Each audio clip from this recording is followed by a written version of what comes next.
আসসালামু আলাইকুম। চতুর্থ আর্টিকেল রাইটিং ক্লাস ভিডিওতে আপনাদের সকলকে স্বাগতম। তো আজকে আমরা শিখব পারমালিঙ্ক কিভাবে যুক্ত করতে হয়, পারমালিঙ্কে স্টপ ওয়ার্ডের ব্যবহার, তারপরে মেটা ডেসক্রিপশন বা সার্চ ডেসক্রিপশন লেখার নিয়ম, পোস্ট ফরম্যাটিং এবং বক্তার বক্তব্য উপস্থাপন, তারপরে নো ফলো এবং ডু ফলোর ব্যবহার।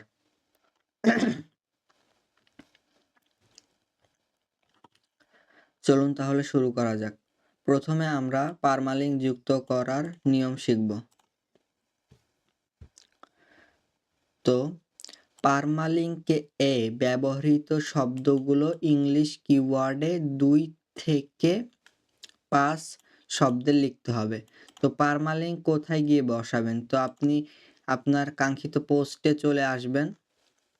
আসার পর এই কর্নারে দেখতে পারবেন। এই কর্নারে দেখতে পারবেন পারমালিঙ্ক এখানে আছে। তো পারমালিঙ্কের এখানে ক্লিক করবেন। ক্লিক করার পর ধরুন আপনি কেন্দ্রীয় ব্যাংক সম্পর্কে একটা আর্টিকেল লিখতেছেন। তো কেন্দ্রীয় ব্যাংক সম্পর্কে আর্টিকেল লিখতেছেন, তাহলে কেন্দ্রীয় ব্যাংক রিলেটেড আপনাকে পারমালিঙ্ক যুক্ত করতে হবে। তো আপনারা এখানে ক্লিক করার পর এই যে পারমালিঙ্কে ক্লিক করার পর তারপরে এই যে কাস্টম পারমালিঙ্কে এখানে ক্লিক করবেন।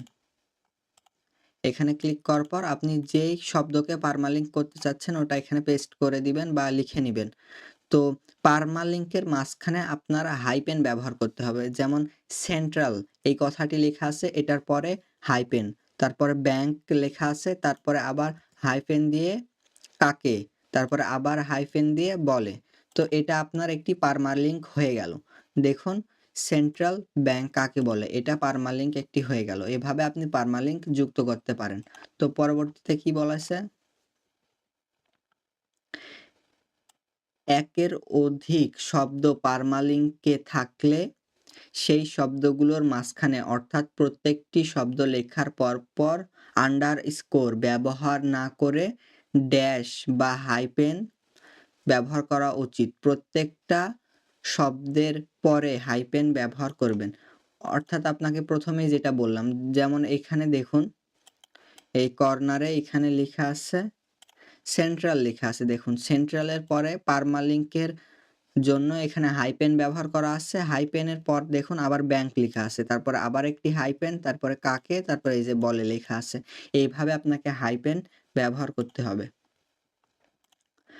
তো পরবর্তীতে বলা হয়েছে কিছু বিশেষ ধরনের শব্দগুলো পারমালিঙ্কে ব্যবহার করা উচিত নয়। অর্থাৎ পারমালিঙ্ক যখন আপনি করবেন তখন a, an, the, or, and, of এই শব্দগুলো পারমালিঙ্কে ব্যবহার করা যাবে না। পরবর্তীতে বলেছে আর্টিকেল বা ব্লগ পোস্ট লেখার সময় যেই ফোকাস কিওয়ার্ডকে টার্গেট করে আপনি সম্পূর্ণ আর্টিকেল লিখছেন সেটিকেই পারমালিঙ্ক হিসেবে ব্যবহার করুন। তো এখানে দেখুন আমরা কেন্দ্রীয় ব্যাংক কাকে বলে এই টপিকের ওপর আর্টিকেল লিখতেছি, তাহলে এই টপিকের ওপর একটি পারমালিঙ্ক দিতে হবে। তো এটা ইংলিশ কিওয়ার্ডে দিতে হবে। এখানে এটা বাংলা কিওয়ার্ডে আছে, তো আপনাকে এটা ইংলিশ কিওয়ার্ডে দিতে হবে। তো ইংলিশ কিওয়ার্ডে দিলে এটা দাঁড়ায় সেন্ট্রাল ব্যাংক কাকে বলে, বা সেন্ট্রাল ব্যাংক কি, বা হোয়াট ইজ সেন্ট্রাল ব্যাংক, যেকোনো একটি দিতে পারেন। হোয়াট ইজ সেন্ট্রাল ব্যাংক এটিও আপনি পারমালিঙ্ক হিসেবে ব্যবহার করতে পারেন।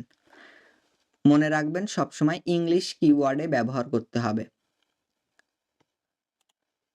তারপর কি বলেছে? মোবাইলে লেখার সময় পারমালিঙ্ক কিভাবে যুক্ত করবেন? মোবাইলের ক্ষেত্রে উপরের ডান দিকে সেটিংস অপশন থেকে স্ক্রল করে নিচের দিকে যেয়ে পারমালিঙ্ক যুক্তকরণ অপশন পেয়ে যাবেন। তো মোবাইলের ক্ষেত্রে আপনি উপরের সেটিংস অপশন পাবেন একটি। সেটিংস অপশনে ক্লিক করার পর নিচে স্ক্রল করলেই পারমালিঙ্ক বসানোর জায়গাটি পেয়ে যাবেন। তো পরবর্তীতে আমরা পারমালিঙ্কে স্টপ ওয়ার্ড না ব্যবহার করার নিয়মগুলো জানব। তো এখানে দেখুন কিছু বিবরণ এখানে দেওয়া আছে। এই বিবরণগুলো আপনারা পড়ে নিবেন। তো স্টক ওয়ার্ড বা স্টপ ওয়ার্ড যেটাই বলুন না কেন, এটা বলতে এখানে বোঝানো হয়েছে যেমন এ, তারপরে অ্যান, তারপরে দি, অর, অ্যান্ড, অফ এগুলো হলো স্টপ ওয়ার্ড। এইগুলো পারমালিঙ্কে ব্যবহার করা যাবে না। ধরুন আপনি এই বিষয়ে একটি আর্টিকেল লিখছেন, write a blog post about the rules of writing SEO friendly articles. তো এই সম্পর্কে আপনি ধরুন একটা আর্টিকেল লিখছেন, তো এটার পারমালিঙ্ক আপনারা সাধারণত এইভাবে লিখেন, ডোমেন নামটা লিখে এইভাবে পারমালিঙ্কটা লিখেন। তো এইভাবে লিখা এটা ঠিক না। এটার সঠিক লেখার নিয়ম হচ্ছে আপনি এটা লিখতে পারেন। এইখানে এই যে এটা লিখতে পারেন। এখানে লেখা আছে SEO friendly article writing rule dot HTML. তো এটা আপনি লিখতে পারেন পারমালিঙ্ক হিসেবে। এইচটিএমএলটা লিখার দরকার নেই, ডটও লিখার দরকার নেই। শুধুমাত্র আপনি এখান থেকে রুলস পর্যন্ত, SEO friendly article writing rules পর্যন্ত লিখবেন। আর প্রত্যেকটি ওয়ার্ডের পরে একটা করে হাইফেন ব্যবহার করবেন। আর এখানে কিছু বিশেষ দ্রষ্টব্য আছে। যেমন আগে কোনো পারমালিঙ্ক যদি যুক্ত করা হয়ে যায় তাহলে পরবর্তীতে সেটা আর চেঞ্জ করা যাবে না। এরকম কিছু বিবরণ আছে। তো এইগুলা আপনারা পড়ে নিবেন। এখানে আমি এই লিঙ্কটা, এই আর্টিকেলের লিঙ্কটা দিয়ে রাখবো। আপনারা সবাই পড়ে নিবেন। তো পরবর্তীতে বলা হয়েছে মেটা ডেসক্রিপশন বা সার্চ ডেসক্রিপশন লেখার নিয়ম। তো মেটা ডেসক্রিপশন বা সার্চ ডেসক্রিপশন কিভাবে লিখবেন? তো মেটা ডেসক্রিপশন সর্বোচ্চ 150 ওয়ার্ডের, অর্থাৎ 150 ওয়ার্ডের লিখা যাবে। এর বেশি মেটা ডেসক্রিপশন লিখা যাবে না। তো আর্টিকেল র‍্যাংক করানোর জন্য মেটা ডেসক্রিপশন গুরুত্বপূর্ণ ভূমিকা পালন করে। পুরো আর্টিকেলের সামারি, অর্থাৎ আমরা ইংলিশে যেমন সামারি লিখতাম না, ওইভাবে হচ্ছে পুরো আর্টিকেলের সামারিটা আপনার সার্চ ডেসক্রিপশন অথবা মেটা ডেসক্রিপশনে থাকবে। আর মেটা ডেসক্রিপশন অবশ্যই 150 ওয়ার্ডের বেশি লিখা যাবে না। আর যদি আপনি সেই সামারিটা মেটা ডেসক্রিপশনে লিখেন তাহলে আপনার আর্টিকেলটা গুগলে র‍্যাংক করার সম্ভাবনা বেশি। তো মেটা ডেসক্রিপশন অপশনটি আপনি কোথায় পাবেন এবং কোথায় ক্লিক করে লিখবেন সেটা আমি দেখাচ্ছি।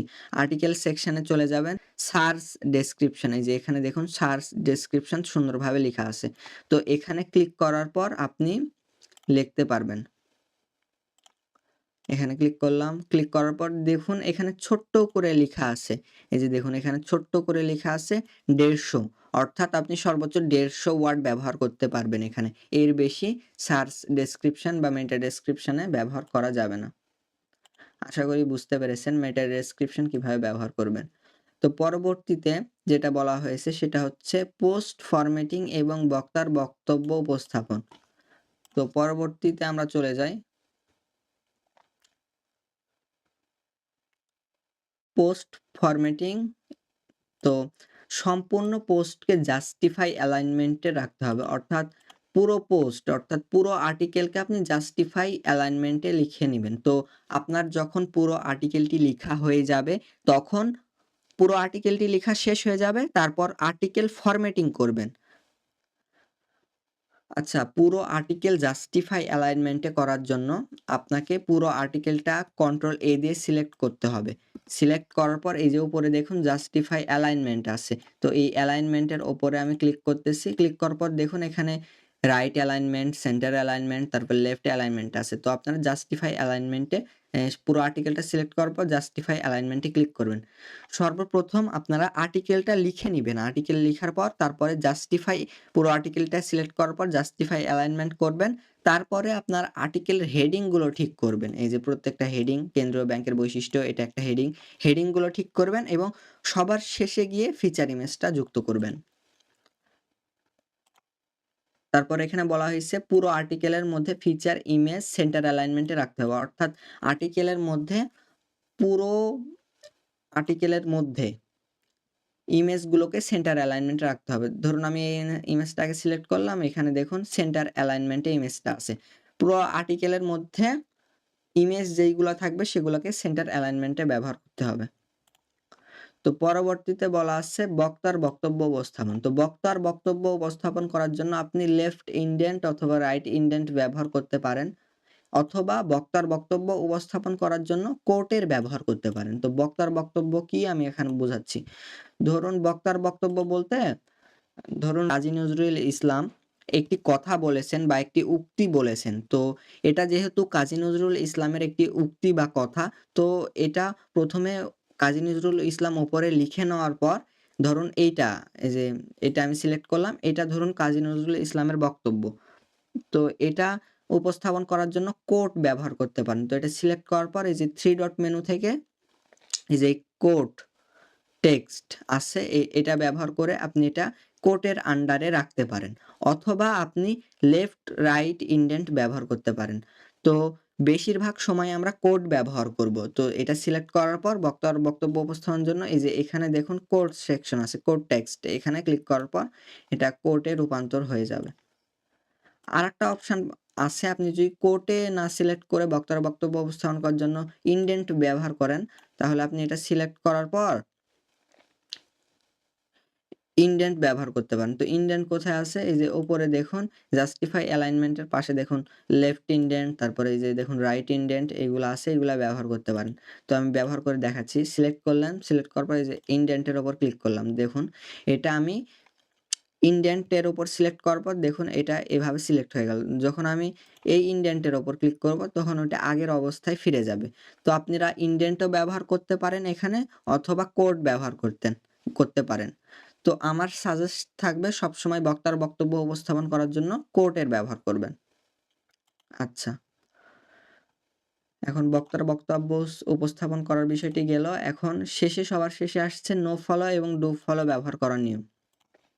তো নো ফলো এবং ডু ফলোর ব্যবহার করার নিয়মগুলো দেখি।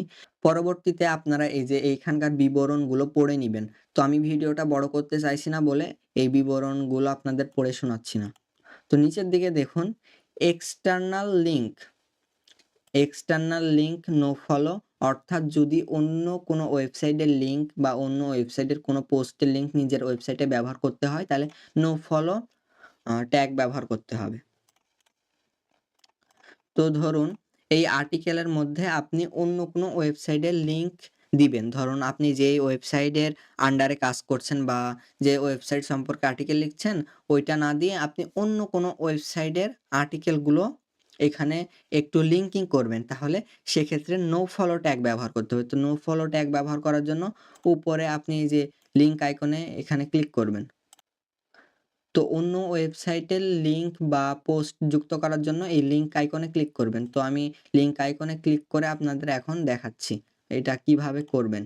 মাউস পয়েন্টারটা এখানে রাখলাম, রাখার পর এই যে লিঙ্কিং এ ক্লিক করলাম। ক্লিক করার পর যেকোনো একটি লিঙ্ক কপি করে আনলাম, পেস্ট করলাম আর এখানে টাইটেলে লিখলাম শুধুমাত্র টাইটেলে শুধুমাত্র আপনাদের দেখানোর জন্য আইটি লিখলাম। লেখার পর এখানে দেখুন এটা যেহেতু অন্য ওয়েবসাইটে, যদি অন্য ওয়েবসাইটের লিঙ্ক যুক্ত করেন তাহলে নো ফলো ট্যাগ ব্যবহার করতে হবে। তো নো ফলো ট্যাগ কোথায় আছে? এই যে দেখুন এই ড্যাশবোর্ডটা ফাঁকা আছে, add real equal no follow এটা আছে, এটা সিলেক্ট করে এপ্লাই করবেন। তো এটা আমরা সিলেক্ট করব। সিলেক্ট করার পর এই যে এপ্লাই, তাহলে এটা নো ফলো ট্যাগে অন্য ওয়েবসাইটের লিঙ্ক নো ফলো ট্যাগে এপ্লাই হয়ে গেল। এপ্লাই করলাম, এই যে দেখুন এই আইটির উপরে ক্লিক করব, এই যে দেখুন এটা নো ফলো ট্যাগে এপ্লাই হয়ে গেল। এখন যদি আপনি চান যে নিজের ওয়েবসাইট, অর্থাৎ যে ওয়েবসাইটের জন্য আর্টিকেল লিখতেছেন ওই ওয়েবসাইটের কোনো পোস্টের লিঙ্ক এই আর্টিকেলের মধ্যে দিবেন, তাহলে আপনি ডু ফলো ট্যাগ ব্যবহার করতে হবে। তো ডু ফলো ট্যাগ ব্যবহার করার জন্য ধরুন আমি এখানে আবার এই লিঙ্কিং বাটনে ক্লিক করতেছি। এই লিঙ্কিং বাটনে ক্লিক করলাম। ক্লিক করার পর ধরুন একটা লিঙ্ক পেস্ট করলাম। পেস্ট করার পর এখানে লিখলাম হচ্ছে বিডি লিখলাম। বিডি লেখার পর দেখুন এটা ধরুন এখানে আপনি নিজের ওয়েবসাইটের কোনো লিঙ্ক এখানে দিবেন। তো সেক্ষেত্রে আপনি এই যে এই real.nofollow এটা মানে ব্যবহার করবেন না। এখানে যেটা যেভাবে আছে কোনো কিছু সিলেক্ট করার দরকার নেই। শুধুমাত্র যদি ডু ফলো ট্যাগ বলতে এখানে বোঝানো হয়েছে কোনো কিছু সিলেক্ট করা যাবে না। শুধুমাত্র এইটা লিখার পর ওই যে উপরে টাইটেল এবং এখানে লিঙ্ক দেওয়ার পর এপ্লাই ক্লিক করবেন, তাহলে এটা ডু ফলো ট্যাগে হয়ে গেল। আশা করি বুঝতে পেরেছেন নো ফলো ট্যাগ এবং ডু ফলো ট্যাগগুলো কিভাবে ব্যবহার করবেন। আরেকটি বিষয় এখানে আছে, অন্য ওয়েবসাইটের লিঙ্ক দেওয়ার সময় নন ফাংশনাল লিঙ্ক দিতে পারেন এবং নো ফলো ট্যাগের চাইতে এটি দেওয়া অত্যন্ত ভালো। অর্থাৎ নো ফলো ট্যাগের চাইতে নন ফাংশনাল লিঙ্ক দেওয়া ভালো। নন ফাংশনাল বলতে ধরুন আপনি একটা পোস্টের লিঙ্ক কপি করে আনলেন অন্য ওয়েবসাইট থেকে, কপি করে আনার পর এখানে পেস্ট করে দিলেন। দেখুন এই যে এই যে এটা লিঙ্ক, এখানে লিঙ্ক দেখাচ্ছে। এই যে এটা লিঙ্ক, এই লিঙ্কটা কপি করে এনে পেস্ট করে দিলাম। এই লিঙ্কিং বাটনে ক্লিক না করে ডাইরেক্ট এই যে এই লিঙ্কিং বাটনে ক্লিক না করে ডাইরেক্ট আর্টিকেলের মধ্যে পেস্ট করলেন। তাহলে এটা আপনার নন ফাংশনাল লিঙ্ক হয়ে গেল। আশা করি বুঝতে পেরেছেন। তো আজকের মতো এ পর্যন্তই। সবাই ভালো থাকবেন। পরবর্তী ক্লাস ভিডিওতে আমরা শিখব আর্টিকেলে অ্যাক্টিভ ডাউনলোড লিঙ্ক কিভাবে যুক্ত করতে হয়, ফোকাস কিওয়ার্ড কি, লাইন গ্যাপ এবং এন্টার দেওয়ার নিয়ম, আর্টিকেলে আমি আপনি শব্দের ব্যবহার এবং আর্টিকেল বডি। আসসালামু আলাইকুম। আল্লাহ হাফেজ।